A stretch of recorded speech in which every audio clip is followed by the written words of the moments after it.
МВР поднесе кривична пријава против својот поранешен министер Оливер Спасовски за злоупотреба, бидејќи не потпишал решение за одземање на лиценца на станица за технички преглед во Сарај.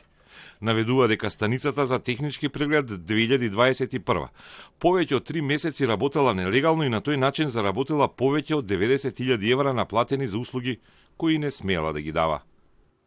ОС делото го сторил на начин што во законски предвидениот рок не донел решение за одземање на овластување за технички преглед врз основа на предлог, доставен од надлежна организацијска единица за граѓански работи. Истиот иако знаел дека рокот за донесување решение за одземање на овластувањето е најдоцна до 15 дена од денот на доставување на предметот, не ја извршил својата службена должност. Спасовски во одговор до Телма во целост ги отфрла наводите на, како што вели, така наречената пријава од МВР.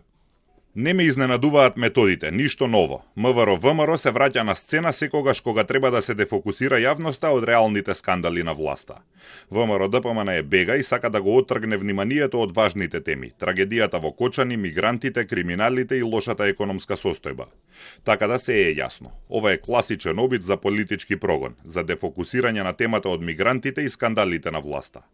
Само имам лична дилема, дали повеќе им сметаат моите резултати кога бев министер или пак проблем е мојата посветеност во борбата за вистината како опозиционер. Станува збор за случајот со станицата за технички преглед Вија Комерц. Таа требало да биде затворена поради неправилности во јули 2021 година, но тоа решение не било подпишано од тогашниот министер Спасовски повеќе од 3 месеци. Решението било подпишано после сообраќајната несреќа во Бугарија на автобусот на Беса Транс, кога загинаа 46 луѓе, меѓу кои 15 на деца и малолетници. Истиот автобус бил технички прегледан во спорната станица Вија Комерц. Претходно, обвинителството за гонење организиран криминал и корупција имаше постапка за Спасовски во врска со несреќата на Беса Транс и евентуална негова одговорност. Предистрагата беше отворена во време на мандатот на Вилма Русковска, но потоа обвинителката беше разрешена. Обвинителството ја затвори предистрагата бидејќи не најде докази за дело кое се гони по службена должност.